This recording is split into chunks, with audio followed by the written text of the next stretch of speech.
Well, good morning, everyone. Once again, welcome to another live this morning. Nice to have you on. We appreciate you guys coming. We'll wait on your notifications before I get started. I'm just making some notes. Okay, so here we go. Starting to get your notifications I can see. Let's see if the scroll goes by that I can't read anymore. Here we go. Yeah. Thanks for coming on, guys. When you can come on live, we appreciate it. Lots of fun. Q&A Friday. Okay. And, okay.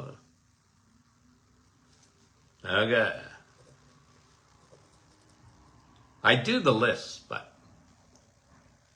is Brahim there? Mike from Norland, Janice? Right? Our Niagara Falls crew, Rosalinda and Andrea.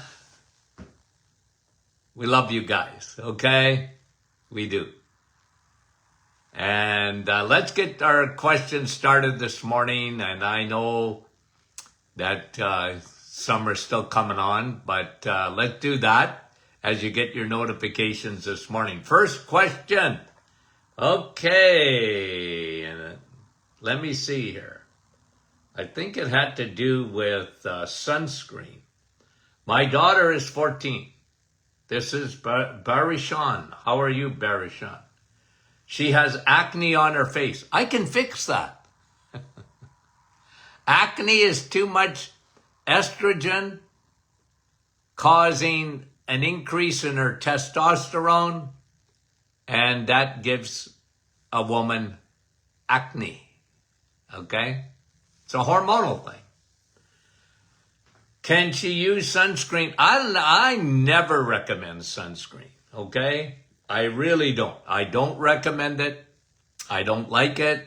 I've been consistent about that. Sunscreen, and they're really showing up. I mean, when you think of how many products they pulled off the market and for the FDA to do this, to be labeled carcinogenic, man, it's got to be bad.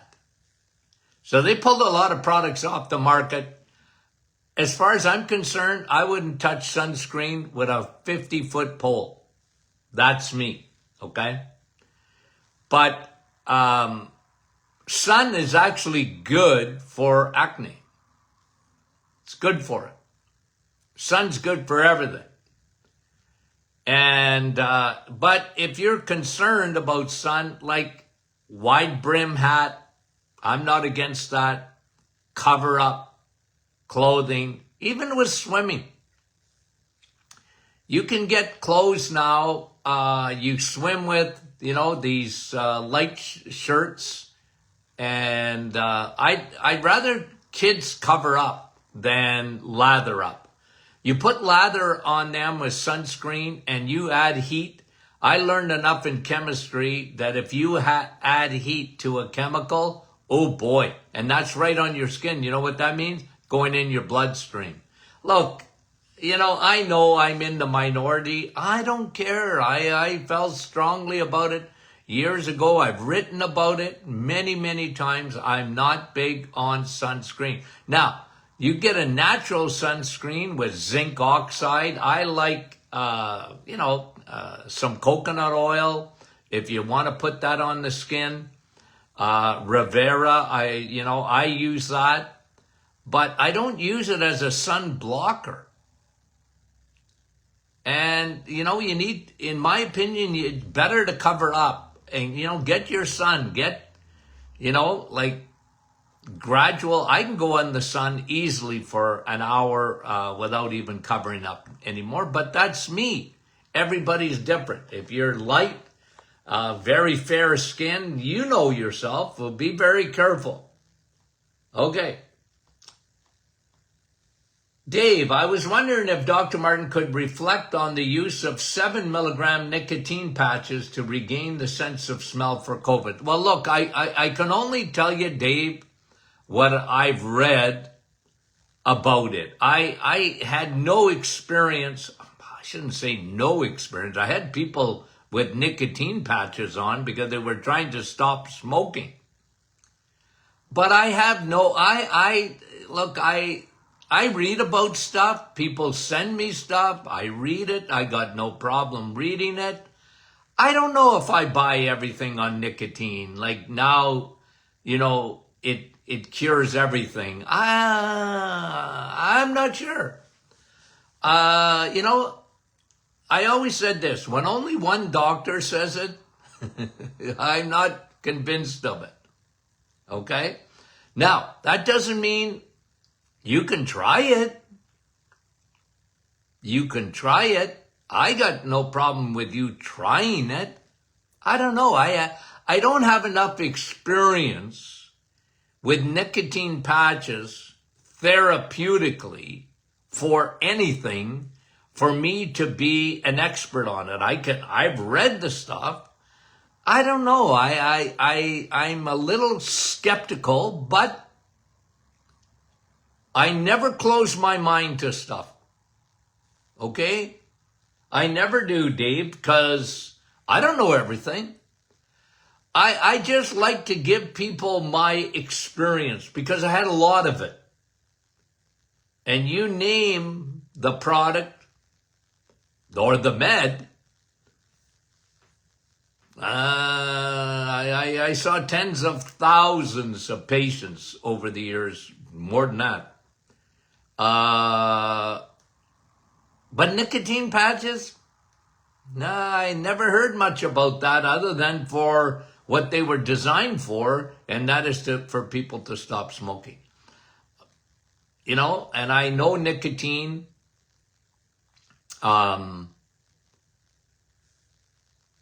I don't know, I don't have enough experience, Dave, to give you a better answer than what I just gave you. I don't have enough clinical experience for that, or even patients that tried it. Of course, I've been out of practice now for how many years? 5, 6? Yeah. Okay. And what I would do for to regain the sense of smell, and maybe you've tried this already, Dave, I'd use a combination of, I would actually have you on zinc. I'd have you on my, or someone that a nutrient, multi-nutrient, used to be called Blood Boost because of zinc picolinate that we use in there. I found that to be effective for people that lost the sense of smell or taste with a virus, including COVID. Okay, Sherry. Okay. Sherry sent me a long question, okay? Her sister was diagnosed with stage 2 invasive ductal carcinoma, breast cancer, and had a lumpectomy, and she's done a month of protocol, plus she just completed 30 days of reset. Good for her. The protocol, Dr. Martin, is $500 a month, okay? The one I gave her, right? She was asking for the length of time she needed to do higher doses. Well, look, it's a good question. When you have cancer like that, I wouldn't come down from that higher dose. I know that that's not inexpensive, but I'll tell you, compared to a lot of protocols, see, I'm big on building the immune system, building T cells, building natural killer cells, the vitamin D, that's not expensive. Probiotics, should be on them anyways. I don't care who you are, but with cancer for sure. Look, it's a good question. I don't know the answer. Here's what I recommend. I would stay on it for several months.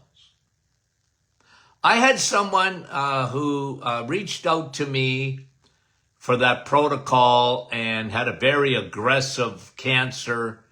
And then they asked me the same question. How long should I stay on the aggressive dose?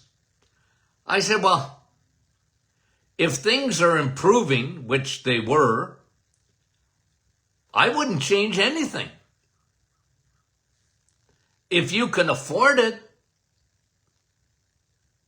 I would do it. So it's a good question. I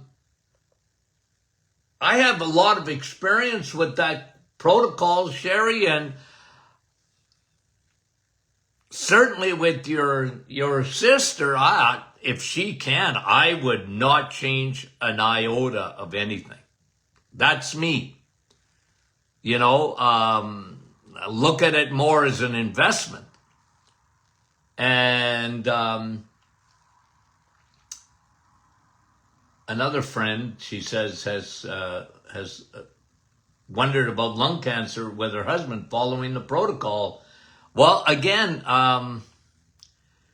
it depends. Like that protocol is, I've had people who had cancer, like you're going back now,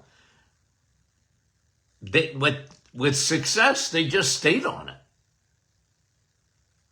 I didn't, I guess they could have cut back, but they were getting success and they felt, well, I'm not cutting back. Anyway, it can certainly be modified, but I'm more suggesting that they stay on that protocol for several months, Sherry, okay? I hope I answered your question properly. Billy! My friend was recently diagnosed with vitiligo. I get tongue-tied sometimes with the silliest things, which is patches, okay? Big white patches on the skin. And I always saw vitiligo as an autoimmune condition. Leaky gut. So I always start with that. Fungal.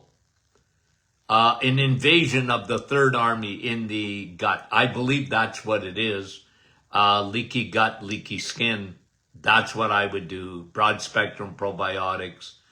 Don't feed the bears. I would have them on oil of oregano. Don't cut back on the sugar. Do the reset. That's what I recommend. Okay? Patricia. No, it's Priscilla. Sorry. I think I'm doing okay with my HDL and triglycerides because my recent labs say my HDL is 2.14 and my triglycerides are 0.052. Excellent. However, I looked up your podcast and you say 292. That's a long time ago. Fat helps you to elevate your good cholesterol so that you can take out the bad fats out of your body. Forever I heard that LDL is your bad cholesterol. No, it's not. No, it's not. No, it's not. There's no bad cholesterol. Bad lipids is bad triglycerides and having low cholesterol. LDL cholesterol, the more they study it, there is a drug to get lower your... Why LDL cholesterol, low density lipoprotein, why it became bad was because the pharmaceutical companies needed a bad guy. They needed a bandit. And they found one when they found a drug that lowers LDL. So now LDL cholesterol, go back to the mid-80s, has been a bad guy. It wasn't a bad guy before that, only since then. And millions of people have been put on statin drugs to lower LDL. And you know what the result has been? Not good. The result is we got more heart disease than we ever have. Why? Because we're looking for love in all the wrong places. LDL cholesterol is not a bad guy. Again, new research is showing LDL cholesterol is actually very important for your immune system. So you want high LDL. You want high HDL. You want low triglycerides. I think you're doing wonderfully well according to your blood work, Priscilla. Does that mean that my HDL is not keeping up with taking out the bad fat? No. LDL, why? Don't worry about LDL. And you're eating fat in nature, eggs, meat, and cheese. It's good for you. By the way, food only makes up a certain percentage of your makeup of cholesterol. God don't trust you. You've heard me say that. God doesn't trust you. What? Well, he doesn't trust you to make enough cholesterol from food. You won't do it. So he doesn't trust you. You know what it means? It means your body makes up 85% of your cholesterol. It's not bad. Your body's smart. You make cholesterol. You need cholesterol. Everything's made up of cholesterol. Every cell in your body needs cholesterol. It's a scam of all scams. It's craziness.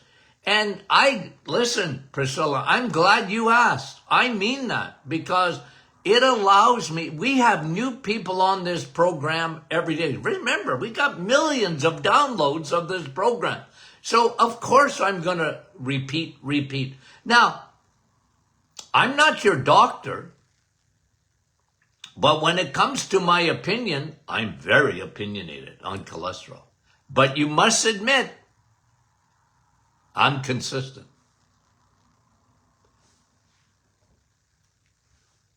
And if statin drugs was the answer, or was supposed to be the answer for heart disease, it's been a colossal failure. It would have been fired a long time ago. Yeah, it lowers your LDL cholesterol. Hey, I lowered my cholesterol. But it doesn't make you healthier. Not even once. It doesn't work. Even though it lowers cholesterol. But it doesn't lower heart disease. Your brain is made up of cholesterol.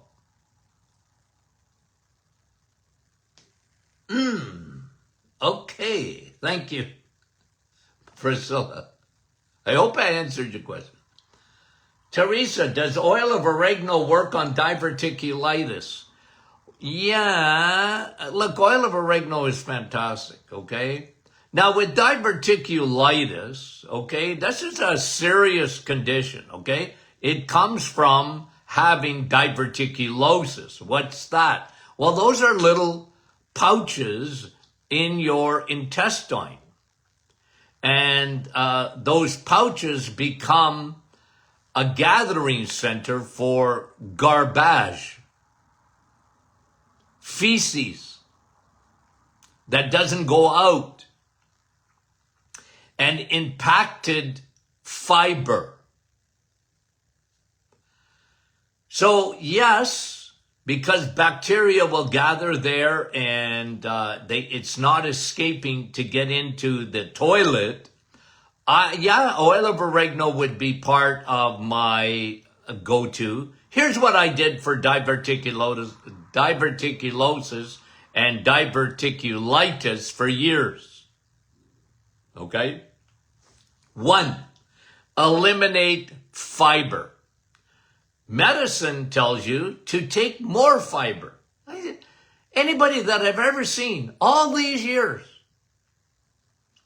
that had diverticulosis, they were eating fiber like they were a rabbit.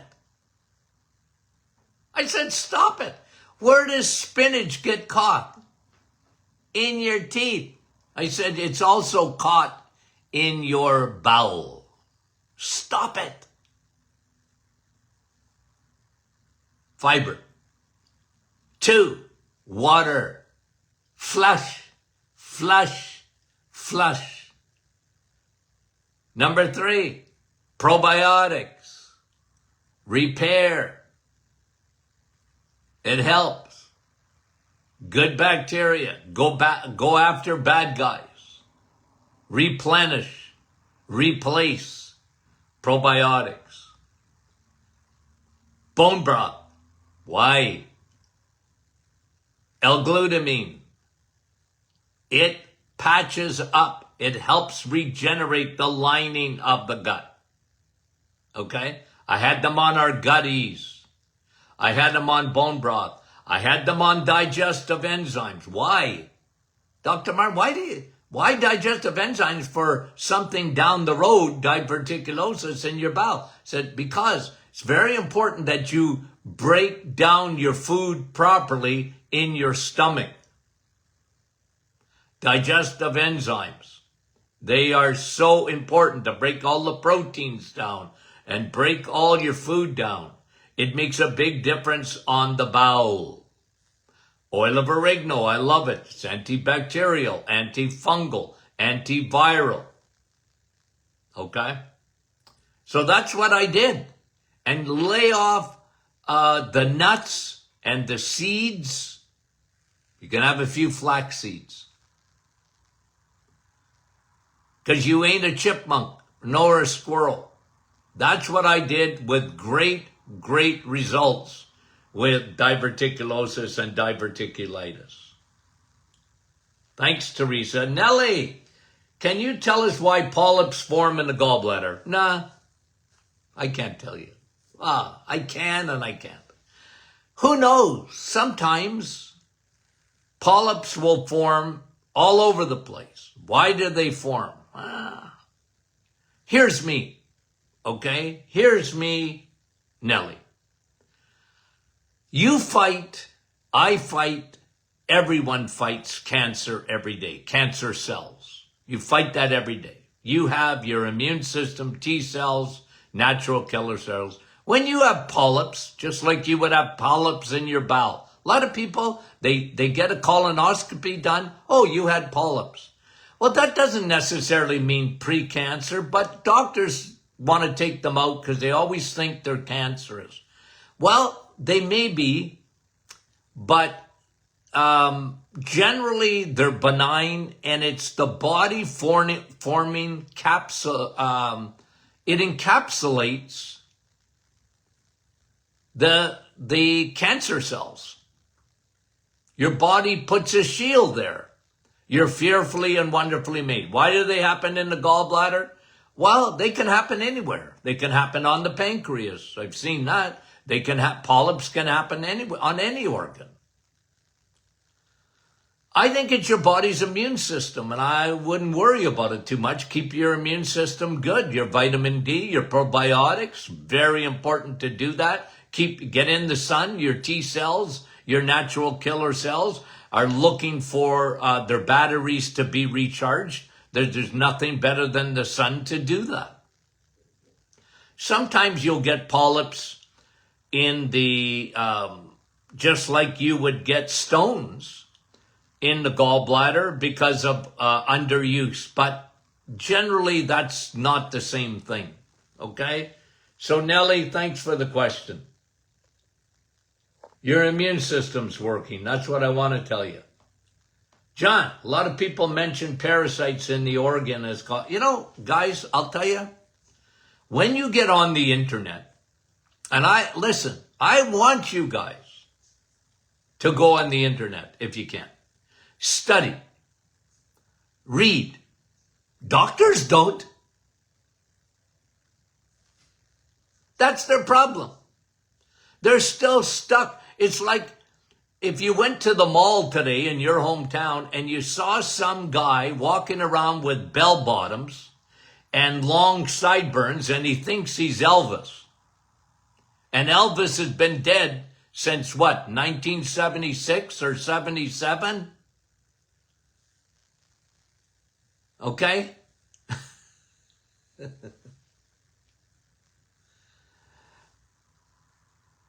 Doctors don't read. They don't. They get taught in medical school, then they come out, they don't know anything about nutrition, they don't know anything other than what they've learned, and they're a closed book. They shouldn't be. You guys study. I like that. Now, here's the little asterisks I'm putting here. There's a lot of stuff on there too that, I've read, I've never seen anything like it. Things get hot. I used to say this, there's things that get their time in the sun. I don't know if you know what I mean by that, but I was in the radio, I had a radio show for 20 years. And because of that, from all over Canada and the United States, people would send me articles, they'd send me products, they wanted me to, Dr. Martin, this is the greatest thing since, there's nothing better than this. Now, this is great, promote it. What do you think of this? Every week I got something new. And there was something that would come, and oh my word, it cures everything from warts on your nose to pimples on your toes. It fixed everything. I was skeptical when someone said it fixes everything except oil of oregano. Because they always accuse me of that. No, but you know what I'm saying, guys? So when they tell you now, because this is hot, parasites cause everything. Parasites cause cancer. Maybe. Here's me. Here's my experience. I'm more fungus, yeast, candida. That seems to me, and I've said this for 25, 35, probably 35 years or more. Leaky gut, the Trojan horse coming into the bloodstream in the form of yeast. I've always said that, and that it has certainly a major impact on the cause of cancer. Parasites? Maybe. Everybody has parasites, though. You know that. Everybody does. I used to treat parasites. But if you get rid of fungus, you're getting rid of parasites too. So, is it parasites? Is it yeast? I think it's yeast. I know parasites are hot today. And guys, let me say this, okay? If parasites cause cancer, get rid of your pets. What? You heard me.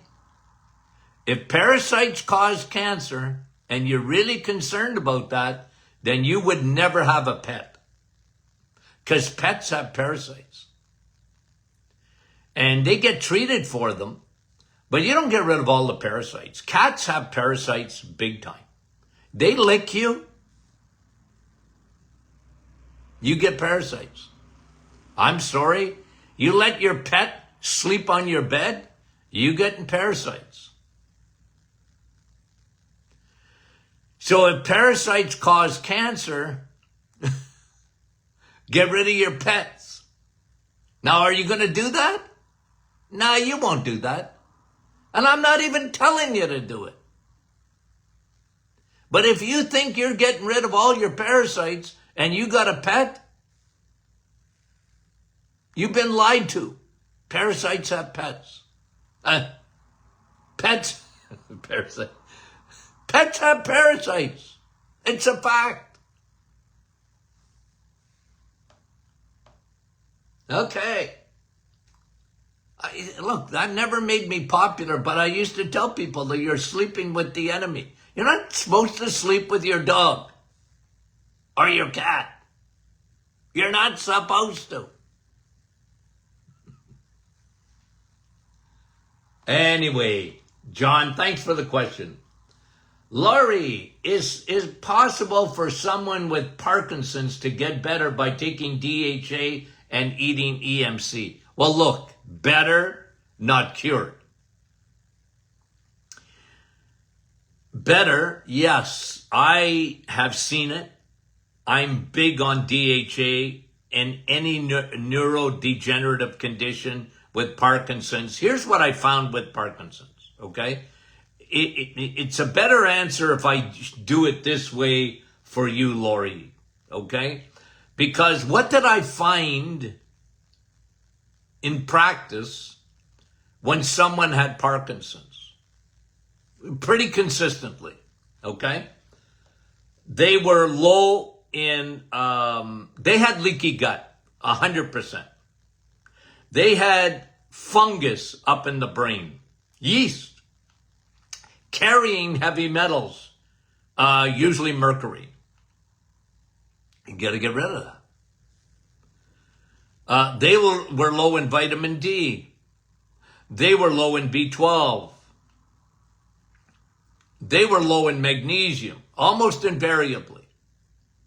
Okay? So you got to fix that. DHA, they were low in DHA, big time. And that's why I love it, because your brain's made up of DHA. Okay? You got billions and billions of neurons in your brain. You have to regenerate that. You can't do it without DHA. Okay? And I like the EMC. Eggs, meat, and cheese. Best fuel. And to the extent they can regenerate, I would do it. Okay? Empty the liver. Because the liver is your detox. Okay. Thank you very much, Laurie, for the question. Okay. Let's do a couple of more. Could you comment, Bobby, on L-leucine for sarcopenia? Well, I like L-leucine. You get L-leucine when you eat eggs, meat, and cheese. So you never hear me talking about taking it as a supplement as much as eating it.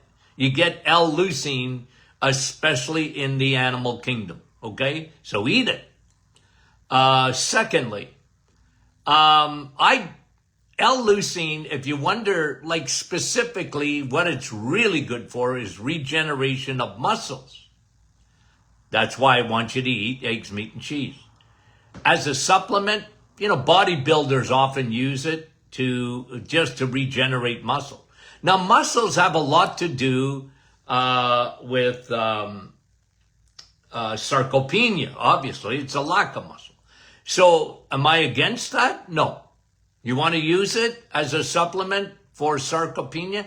But you gotta, it's helpful, but there's no shortcuts with sarcopenia. You can't just do it with food, although it's part of the package.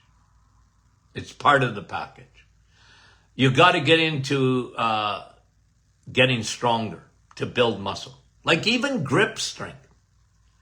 I mean, you can do this and it helps. I'm telling you, it's amazing. Okay? So I'm big on, I'm not against. You want to use L-leucine? You get it in bone broth too. Okay, but I'm bigger on eating it. Okay, and let me just, maybe we'll make this one the final. How many do I have here? Yeah, I still got a fair amount to go over. Okay, so, Deborah, I was wondering if there would be any benefit for me to go on to a pharmaceutical thyroid Synthroid, but by keeping the Dr. Martin thyroid supplement along with it. A lot of people do that, Deb. A lot of people do it. A lot of people have asked me about it when I was in my clinic days. I'm going to support your thyroid even though you're on Synthroid. Why? Well, because you still got all the symptoms of a sluggish thyroid. Hair, eyebrows, skin, sluggish metabolism, weight gain. So let's put you on the supplement. So you're asking me the other way around. Well, you're on the supplement and you still have some symptoms from what I see. You could talk to your doctor about it.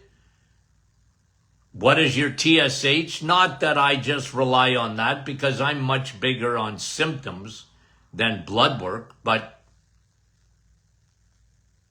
yeah, I'm not against it. It depends on your symptoms more, Deb. Okay, thank you very much. Barbara, I'm wondering about using a TENS machine for diabetics. Well, TENS is subcutaneous. You could try it for nerve pain. Do you have neuropathy? Here's what I did with diabetic neuropathy. I found, for me, the best was Navitol because it elevates nitric oxide and B12. I combined the two. The sublingual B12, 4,000 micrograms a day, sometimes 8,000 micrograms a day, with Navitol, 2 capsules, sometimes 4 capsules a day. And I got great results with neuropathy. But you want to try a TENS? I got no problem with that at all. I had TENS machines in my office, had a lot of patients that used to use them. Some with great results, some with less. It wasn't anything magic, but some people really liked them. Okay, let me leave that there, guys, and we will do Q&A Monday, Lord willing. Guys, we appreciate you guys. Thanks for coming on. Best audience in the world is my audience. I tell people this all the time. I have the most educated audience in the world is mine. You can't fool you guys. I love that. I wish I could test you. Do some more testing. Close your books. I'm going to give you a test. I can't read the answers anymore. Okay, but I know you're smart. Let everyone know that they can listen to these things on the Doctor Is In podcast, okay? You want to go over it again? Doctor Is In podcast on your favorite smart device. Let the folks know. One of the reasons that we have the #1 health show in Canada, and it ain't even close, guys, okay? Now, we want to make it #1 in the US of A too. And by sharing, by letting folks know, word of mouth works. Okay, we love you. Talk to you soon.